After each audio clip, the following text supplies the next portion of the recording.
Hi, everybody. Ian Bremmer here around your world in 180 seconds. I have your questions, as always, lined up on my phone, and we're ready to go. Number one, as another hurricane hits Florida, how is information complicating disaster relief efforts?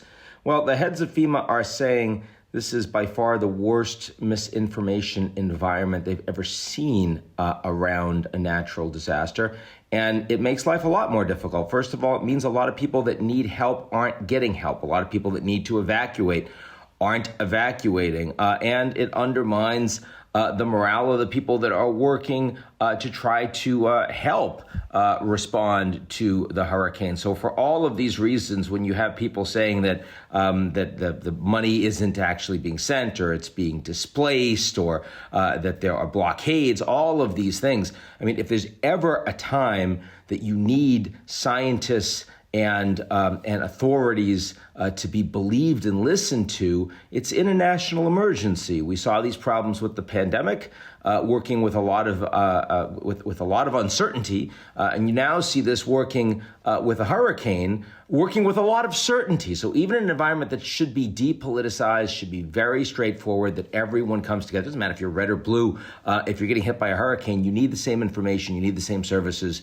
That's being undermined by a disinformation environment. My God, am I worried about that in the aftermath of the U.S. election in November. People should not sleep on how challenging it's going to be to get through that. Okay, what does Southeast Asian leaders hope to accomplish at their upcoming ASEAN regional summit? Well, the big thing they hope to accomplish, and this is not an organization like the EU or NATO, it's a pretty disparate group of countries that have very different political and economic systems and values and preferences.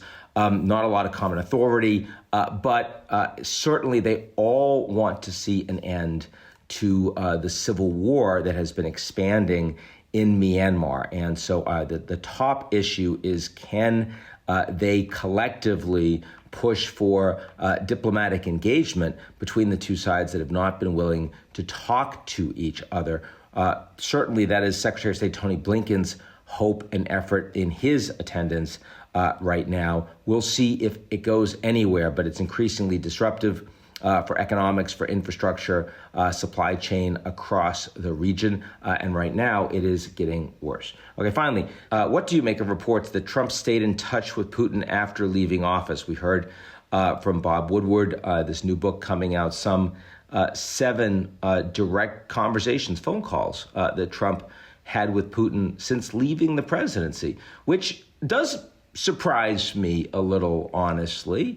I mean, we know that Zelensky really wanted to have one conversation with Trump a few weeks ago during the United Nations meetings on the sidelines, and it looked like that wasn't going to happen, and then finally it did.